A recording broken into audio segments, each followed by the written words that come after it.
이번에는 morphology 세 번째 시간입니다. 이 시간에는 inflection에 대해서 이야기할 텐데요. inflection은 어떤 문법적 사항을 전달하기 위해서 단어를 조금 변형시키거나 단어의 앞이나 뒤에 뭔가를 붙여서 만들어내는 새로운 단어를 말합니다. 그래서 이것을 굴절이라고 이야기하죠.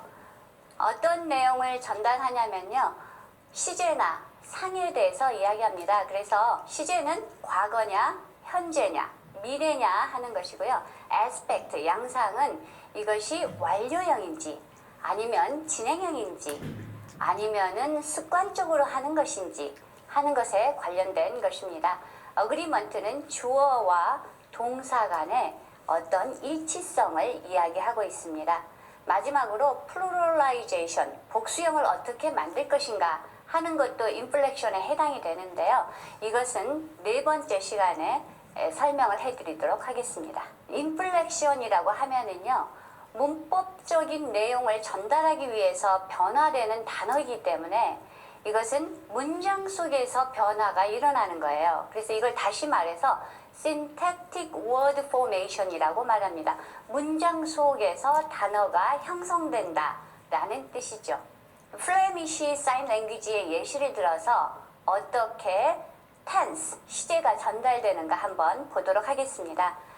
첫 번째 문장, Yesterday, pass one friend 3-hour study 라고 이야기하고 있죠. Yesterday, 어제란 말이죠. pass one은 1인칭 possessive입니다. 그래서 나의 그런 말이고 friend, 친구란 말이죠. 3-hour, 3시간 동안 study, 공부했다라고 해석을 해야 될까요? 공부한다라고 해석을 해야 될까요? 자, 문장 맨 앞에 뭐가 나왔나요? yesterday가 나왔습니다. 그래서 끝에 있는 공부가 그것에 영향을 받아서 공부했다라고 해석이 되는 거죠. 이렇게 실제로 수어에서는 동사에다가 뭔가를 조작해서 이게 과거형입니다, 현재형입니다, 미래형입니다 라고 나타내 주지를 않고 앞에다가 문장 앞에 이렇게 과거 시제인 부사를 써서 또는 현재 시제에 부사를 써서 또는 미래 시제가 들어있는 부사를 써서 그 의미를 전달하는 방법을 많이들 사용하고 있습니다. 그래서 yesterday가 있는 걸 보고 공부했다라는 의미로 받아들이는 거죠. 자, 두 번째 문장 보실까요? Today, whole day, study, index 3A. index 3A는 3인칭의 A라는 사람을 지칭하는 거죠. 그래서 이렇게 지칭한 걸 말합니다. 그래서 오늘 whole day, 하루 종일 study, 그 애가 공부한다 라는 말이죠. 그래서 today가 있기 때문에 study가 공부한다, 공부하고 있다 라는 의미가 됩니다. index 3A는 아까 말했던 내 친구를 말하는 거죠. 그래서 사인 랭귀지에서는 이렇게 동사를 조작해서, 자, 영어 같으면 어떻게 하겠어요? 이렇게 시제를 전달하는 방식이 동사에 뭔가 변화를 일으키죠. study라면 study에다가 ed를 붙여서 studied 해서 공부했다라고 표현하죠. yesterday가 없어도 studied만 봐도 과거에 일어난 일이구나 이렇게 알 수가 있습니다. 그런데 사인 랭귀지는 이렇게 동사를 조작하지는 않아요. 단지 부사, 시간을 나타내는 부사를 써서 이것이 동사에까지 영향을 미쳐서 그 의미가 형성되게 만드는 거죠. 그러면 모든 소리 언어는 동사를 조작하고 모든 수어는 이렇게 부사를 사용하는 걸까요? 그것은 아닙니다. Chinese나 Vietnamese, 베트남어나 중국어 같은 경우는 이렇게 동사의 시제를 조작하지 않고 수어처럼 yesterday나 today나 tomorrow 이런 부사를 넣어서 시제를 전달하고 있습니다. 그래서 이것은 수어만의 특징이라고 볼 수는 없고 소리 언어에서도 이런 현상이 나타난다 라고 말할 수 있습니다. 어떤 경우는 동사에 개별적으로 조금 변화를 일으켜서 이 동사가 과거에 일어났는지 현재 일어났는지 하는 것을 전달하는 수어도 있습니다. 예를 들면 네덜란드 사인 랭귀지 같은 경우에 해뿐이라는 동사가 그 예시인데요. 자, 이런 손 모양을 사용합니다. 그래서 이게 몸을 향하게 하고요. 두 손 수어인데요. 이것이 이렇게 앞으로 서큘러 무브먼트를 하면서 앞으로 가면 현재나 미래를 나타내는 happen, will happen이 돼요. 그리고 이것이 앞으로 오면서 이렇게 되면 과거에 일어났다 라는 의미가 되죠. 그래서 뒤쪽으로 움직이면 과거가 되고 앞쪽으로 움직이면 미래가 되는 이런 동사가 있습니다. 그런데 이거는 어떤 특정 동사에만 나타나는 현상으로 일반적으로는 수어에는 동사를 조작하거나 하지는 잘 않습니다. 이런 예시가 또 브리티시 사인 랭귀지에서도 나타나는데요. 현재형인 w인의 경우 이기다 라고 하려면 이렇게 하면 돼요. 그런데 과거형으로 이겼다 라고 하려면 이렇게 하는 거예요. 뭔가 동사가 조금 달라지죠. 그래서 모습을 달리해서 현재인지 과거인지를 표현해주는 그런 개별 어휘가 있기는 합니다. 스페니쉬 사인 랭귀지는 좀 특이하게 표현을 하는데요. non-manual tense marking을 사용합니다. 무슨 말이냐면 얼굴 표정이나 몸의 움직임으로 현재인지 과거인지 미래인지를 표현하는데요. 예를 들면 어떻게 하냐면 숄더의 포지션으로 어깨가 어떻게 놓여 있는가에 따라서 과거인지 현재인지 미래인지가 나타납니다. 어떻게 하면 될까요? 여러분들 조금 눈치를 채셨을 것 같은데 앞으로 움직이면 미래가 되고요.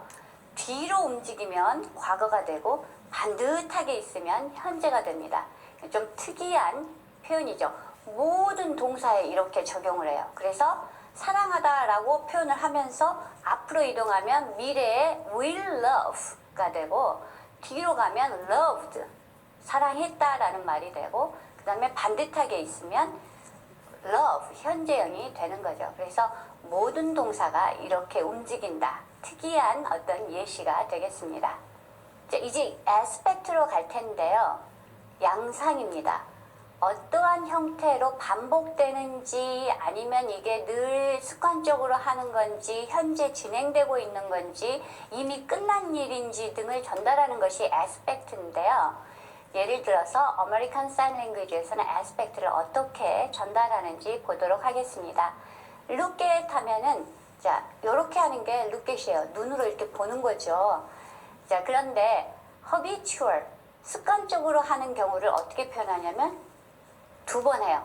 늘, 자주 그런다 이런 말이에요. 그런데 또 iterative, 반복적으로 일어나는 일에 대해서는 이렇게 한 다음에 다시 이렇게 돌아와요. 그래서 look at repeatedly, 반복적으로 이렇게 쳐다본다 이런 의미를 나타내고 있습니다. 영어는 그럼 어떻게 시제를 표현하고 어떻게 과거형을 표현하는가 볼까요? Peter walked, ed가 붙었죠? 이미 끝난 일이죠. Down the street, singing, ing, 진행을 하면서 걸어갔다라는 말이에요. 그래서 이거는 진행형에 ing를 붙여요. 완료형에는 뭘 붙이나요? pp형을 만들어냅니다. 그래서 동사를 조금 변화를 시켜서 이게 진행형인지 완료형인지 표현을 해주고 있죠. 그리고 또 이후 언어를 보시면 habitual aspect, iterative aspect, completive aspect가 다 나타납니다. habitual 하면은 습관적인 것이고 iterative는 반복적인 것이고 completive는 완료됐다라는 걸 나타냅니다. 어떻게 나오는가 하나하나 볼까요? 자, eduamali 라는 표현입니다. 그래서 거기에 보시면 라는 두껍게 쓰여진 표현을 보실 수 있을 거예요. 그것은 habitual을 나타냅니다. 그래서 늘 습관적으로 밥을 먹습니다. He usually eats rice 라는 표현이에요. 그런데 여기에 대신에 가를 애하고 두 사이에 집어넣으면 이터러티브한 그런 표현이 됩니다. 그래서 그는 밥을 repeatedly, 반복적으로 먹습니다 라는 표현이 됩니다. 그래서 는 habitual한 걸 표현해주는 맨 뒤에 붙는 몰핌이고요. 가는 이터러티브를 표현하는 가운데 붙는 몰핌이다 라는 걸 알 수 있겠죠. 그 다음에 마지막으로 맨 문장 끝에 보를 붙이면요, completive, 완성됐다 라는 말이에요. 이미 밥을 다 먹는 거를 끝냈다 라는 말이죠. 그래서 어떤 애스펙트를 전달하냐에 따라서 몰빛을 사용하거나 또는 동사를 사용하기도 하는데 그것들이 어디에 붙냐도 조금씩 달라지고 있다는 걸 알 수 있겠죠. 자, 이번에는 사인 랭귀지에서 조금 다른 방식을 사용하는 양상을 전달하는 방식을 보도록 하겠습니다. 자, 이스라엘리 사인 랭귀지에서 보시면은 week, following, index, already, mary라는 표현입니다. following week니까 next week, 다음 주죠. 그래서 index during이니까 두 명이에요. 그 사람들이 will already be married, 이미 결혼을 할 거예요. 하기로 이미 예정이 돼 있다, 이런 말이에요. 그래서 이게 완료형을 나타내는 그런 표현입니다. 그 다음에 네덜란드 사인 랭귀지를 보시면 index 1, book, read, ready. index 1 다음에 give에 1과 2가 양쪽에 붙어 있죠. 이렇게 아래 첨자로 1, 2가 붙어 있는 거는 1인칭과 2인칭을 말하는데 1에서 출발해서 2에서 끝났다 이 말이에요. 그러니까 1인칭이 주고 2인칭이 받았다 라는 그런 표현입니다. 그래서 이때는 네덜란드 사인 랭귀지에서 ready라는 단어가 들어있어요. 이 ready가 이미 그렇게 했다라는 말이에요. 그래서 when I have read a book, 내가 다 읽게 되면 그때 I will give it to you, 내가 너한테 책을 주겠다라는 표현이에요. ready, 이미 끝났다라는 표현으로 완료형을 나타내고 있습니다. 이거는 사실 원래 있던 단어 already라든가 ready라는 단어를 사용해서 완료형을 전달하고 있죠. 이미 있는 단어를 이용해서 어떤 문법적 사항을 전달할 때 우리는 그것을 grammaticalization, 문법화가 일어났다. 원래 단어였는데 얘가 문법적 요소로 변했다 라고 이야기할 때 grammaticalization 이렇게 말을 합니다. 영어에서도 is going to가 원래는 어디에 가고 있다라는 표현으로 원래 단어였죠. 근데 이게 문법화 돼가지고 어떤 의미를 나타내나요? 미래의 일, 앞으로 일어날 일에 대해서 be going to를 사용하죠. 이런 것들은 전부 다 문법화의 예시입니다. 이번에는 어그리먼트에 대해서 알아볼 예정입니다. 영어의 어그리먼트는 I talk, they talk, he talks. 자, 어떤 변화가 있는지 알 수 있을까요? 자, I하고 talk이에요. 그 다음에 they하고 talk이에요. 그 다음에 he하고 talks예요. 뭔가 he하고 talks에는 좀 변화가 일어났죠. 원래 원형이 talk인데 he가 나오면 talks가 됐어요. 이거는 주어가 3인칭 단수 주어니까 동사에 그것이 표시가 되는 거예요. 주어하고 동사가 서로 일치가 일어났다. 이런 말이 어그리먼트다. 이렇게 이야기합니다. 코리안의 어그리먼트를 한번 봐볼까요? 아이가 집에 있다 라는 표현을 하는데 할아버지께서 집에 계신다. 자, 동사가 변화가 일어났습니다. 있다와 계신다가 달라졌어요. 왜 그럴까요? 아이라는 주어는 연령대가 낮기 때문에 있다라고 하고 할아버지는 지금 연령대가 높고 높임말을 받을 수 있는 주어가 됐죠. 그래서 높임말로 계신다라고 쓴 거예요. 그래서 동사에 주어의 뭔가 일치성을 표현해준다. 그래서 이게 코리안의 analytic agreement입니다. 높임말에 대한 어떤 일치 관계를 표현해주고 있다라고 이야기합니다. 그래서 사인 랭귀지는 그럼 이런 일치 표현을 어떻게 할까요? 대부분 공간을 통해서 합니다. 자, 주어가 1인칭이면 여기서 출발하고요. 주어가 2인칭이면 여기에서 끝납니다.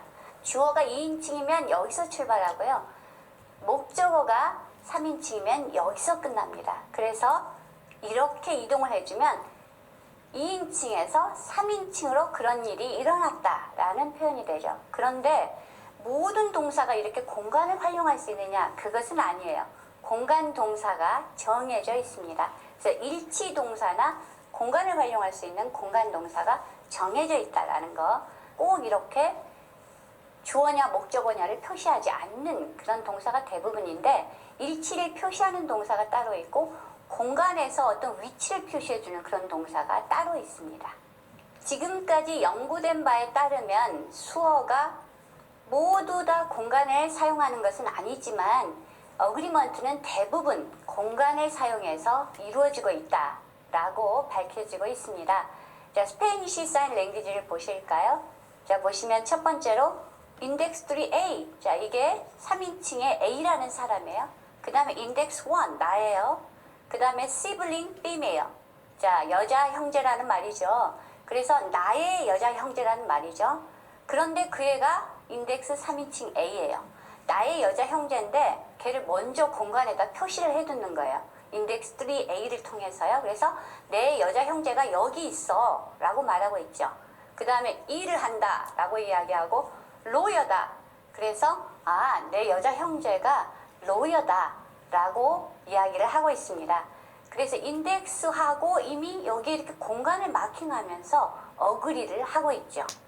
그때 이렇게 손가락만 하는 게 아니고 눈도 여기를 쳐다보고 그 다음에 어쩔 때는 클래시파이어, 분류사를 사용하기도 합니다.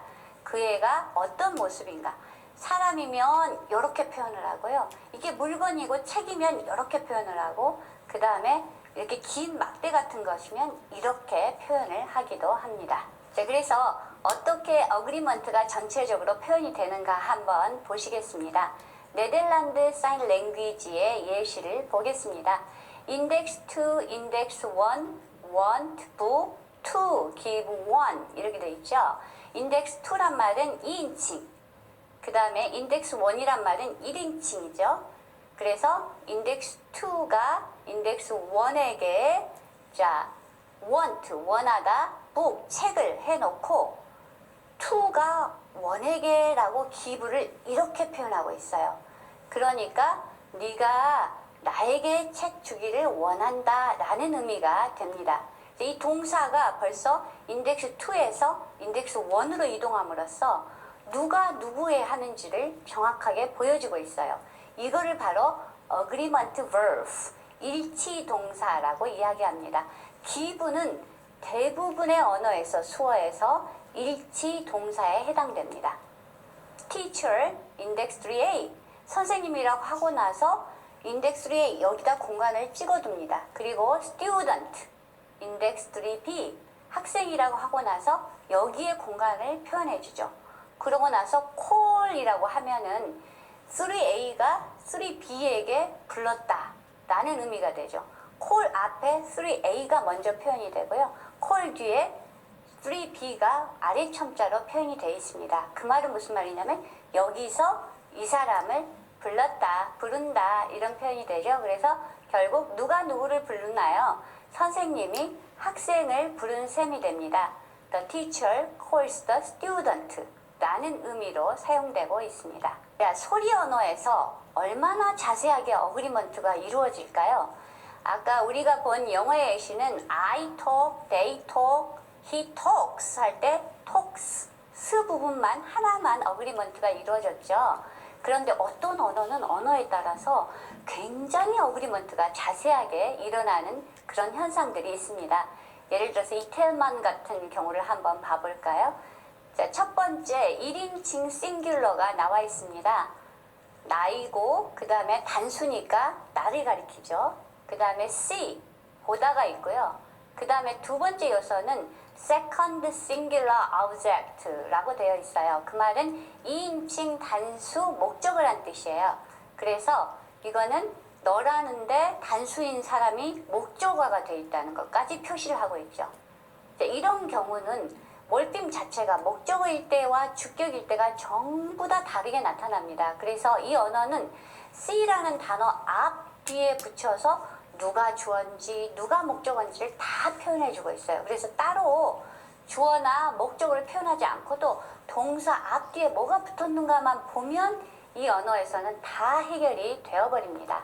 그래서 I saw you라는 표현을 할 때 동사 중심에 앞뒤에 뭐가 붙어 있는가 이런 걸 통해서 어그리먼트를 충분히 표현해주고 있습니다. 두 번째 예시도 보시면 3 plural, 3인칭 플루럴이에요. 그러면 they죠. 그 다음에 C, present, 마지막에 first singular object, 1인칭 단수 목적어가 나옵니다. 그래서 they see me present니까 현재형이죠. 그래서 그들이 나를 본다. 라는 것을 표현하고 있어요. 이때도 마찬가지죠. see라는 단어의 앞, 뒤에 주어가 누구며 목적어가 누구라는 것까지 충분히 보여주고 있습니다. 그래서 어그리먼트를 굉장히 활발하게 나타내는 그런 언어입니다. 그래서 주어나 목적어가 생략이 되더라도 어떤 사람이 어떤 사람에게 어떤 행동을 했다는 걸 다 보여주는 그런 언어에 해당이 되겠습니다. 사인 랭귀지의 어그리먼트의 특징에 대해서 설명을 하도록 하겠습니다. 첫 번째, 대부분은 plain verb예요. 일반 동사입니다. 어그리먼트가 일어나지 않는 동사예요. 왜냐하면 주로 몸 근처에서 사인을 하기 때문에 몸에 이렇게 붙어 있는데 이것을 어그리하기 위해서 이렇게 움직이기가 참 어렵습니다. 그래서 몸에 body anchoring 하는 verb, 그래서 몸에 이렇게 붙어 있는 동사 body anchored verb, 이런 경우는 이동이 불가능해요. 그래서 어그리먼트가 일어나지 않는 plain verb다 이렇게 말합니다. 네덜란드 사인 랭귀지에서 understand 같은 경우는 이마에 딱 붙어 있어요. 그렇다면 이것이 내가 너를 이해했다 하느라고 I understand you 이렇게 하기는 어렵다는 거죠. 그래서 이 접촉을 이렇게 하고 있으면은 이동이 불가능해서 plain verb일 가능성이 굉장히 높다는 거죠. 그 다음에 스페니쉬 사인 랭귀지도 want, 지금 그림 보시면 want의 in front of the chest, 자, 몸 앞에서 원하다를 표현하고 있어요. 이런 경우에 내가 자동차를 원해 하면서 자동차 쪽으로 이거를 이동시키거나 하지는 않는다고 하죠. 그래서 want가 여기에 붙어 있으면 여기에 붙어서 표현을 하는 게 맞다. 그렇기 때문에 이런 경우는 다 plain verb에 해당된다라고 말할 수 있겠습니다. 자, 두 번째 특징은요, backward verb라는 것이 있습니다. 그래서 이동을 할 때 주어에서 목적어 쪽으로 이동하는 게 맞죠. 자, 이렇게 하면 내가 너에게 뭘 준다. 또 이렇게 하면 내가 나에게 뭘 준다. 이런 표현이 되는데요. backward verb의 경우는 거꾸로 목적어에서 주어 자리로 이동을 해요. 그러면 자, 이렇게 하면 내가 너를 초대했다. 초대라는 건 뭐예요? 네가 나한테 오는 거니까 목적어에서 주어로 이동을 하는 게 맞아 보입니다. 이렇게 의미적으로 목적어에서 주어로 이동을 하는 그런 경우에는 다 거꾸로 목적어 쪽에서 주어 쪽으로 출발하게 그렇게 되어 있습니다. 스페니쉬 사인 랭귀지에서 invite 같은 경우는 이렇게 표현을 합니다. 이 말은 무슨 말이냐면 she invite me예요. 왜냐하면 내가 그녀 쪽으로 가니까요. 그래서 나의 이동에 초점을 가지고 이렇게 invite를 표현하고 있습니다. 그런데 표현을 어떻게 하냐면 1인칭에서 먼저 출발해서 3인칭 쪽으로 가는 식으로 표현합니다. 그러나 해석은 어떻게 해요? She invite me. 결과적으로 나는 어떻게 해요? 그녀 쪽으로 이동할 수밖에 없는 거죠. 그래서 그녀에게 간다는 식으로 표현을 하기 때문에 그렇게 됩니다. 마찬가지로 스페니쉬 사인 랭귀지에서 understand는 어떻게 표현이 되냐면 이렇게 표현을 해요. 이거는 뭐냐면 2인칭이 나한테로 쏙 들어오는 거예요. 자, 내가 이해를 한다는 건 뭐예요? 다른 사람이 한 말을 듣고서 내 머릿속으로 쏙 집어넣는 거죠. 그렇기 때문에 내가 너를 이해했다라고 할 때 2인칭부터 출발해서 1인칭으로 와서 나의 이해도를 말하는 거죠. 이거는 조금 쉽게 이해가 되시죠? 그래서 나를 중심으로 너의 말이 내가 이해가 된다 이런 표현으로 2인칭부터 출발해서 1인칭으로 도착하지만 결국은 이건 뭘 의미하냐면 내가 너를 이해했다라는 것을 의미합니다. 자, 세 번째 특징입니다. 어그리먼트 없는 동사에 어그리먼트 옥질리어리 보조 동사를 넣어서 어그리먼트를 표현하기도 합니다. 예를 들면 타이완 사인 랭귀지에서 this woman 하고 나서 three auxiliary verb 다음에 one을 표현해줘요. 자, 이렇게 아래 첨자로 쓰여있는 3과 1은 뭘 의미하죠? 3인칭에서 출발해서 1인칭에 도착하는 거예요. 그러면 3인칭이 주어가 되고 1인칭은 목적어가 되죠. 그래서 auxiliary verb를 동사 바로 앞에 쓰는 거예요. 그래서 3인칭에서 출발해서 1인칭이 되는 love다 이렇게 표현을 해주는 거죠. 그래서 this woman 해놓고 이 3인칭이 나를 love, 사랑한다. 그래서 어디서 어디로 움직이는가를 auxiliary verb, 보조 동사를 사용해서 표현해주는 그런 특징을 가지고 있습니다. 이것은 타이완 사인 랭귀지의 특징에 해당되겠습니다. 네덜란드 사인 랭귀지도 비슷한 현상을 보이는데요. 인덱스 1은 나죠. brother, 나의 형이에요. 그런데 인덱스 3a, 자, brother인데 인덱스 3a니까 이게 3인칭으로 여기다 찍어 놓은 거죠. 그래서 나하고 3인칭이 여기 있어요. 그 다음에 proud 해놓고 인덱스 1을 쓰고 auxiliary operator 3a 이렇게 이야기하죠. 그러면 1인칭에서 3인칭으로 끝나죠. 1인칭이 주어고 3인칭이 목적어입니다. 그러니까 내가 형을 굉장히 프라우드하게 여긴다라는 말이죠.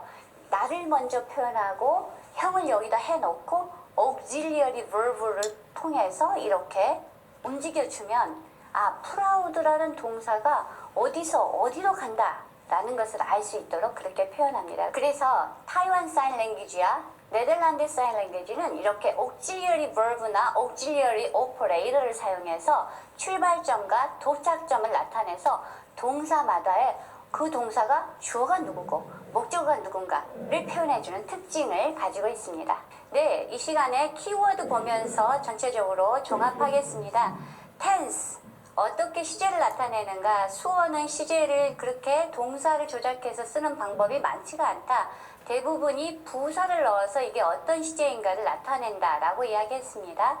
aspect는 habitual, iterative, durative가 있는데요. habitual, 습관을 나타낼 때 미국 수어 같은 경우에 이렇게 반복을 했다.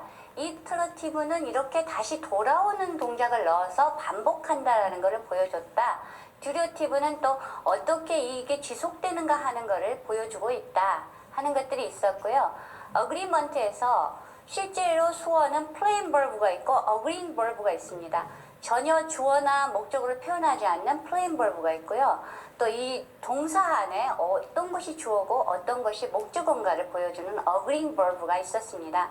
agreeing verb도 regular verb가 있었고 backward verb가 있었어요. 의미에 따라서 주어에서 출발해서 목적으로 도착하는 게 맞다면 regularly 먼저 써져 있는 것이 주어고요. 그 다음에 써져 있는 것이 목적어예요. 그런데 backward verb는 이렇게 이해하다 같은 경우는 자 목적어에서 주어 쪽으로 이동을 하는 것 같이 보이지만 사실은 내가 이해한 거죠. 그래서 backward verb라고 이야기를 합니다. 그 다음에 어떤 수어들은 agreeing auxiliaries를 넣어가지고 보조동사를 넣어서 어디서 어디로 출발하는가, 누가 주어고 누가 목적어인가를 명확하게 구별해주는 그런 수어들이 있었습니다. 과제는 제가 공지사항에 잘 정리해서 올리도록 하겠습니다. 자, 지금까지 열심히 들어주셔서 감사합니다.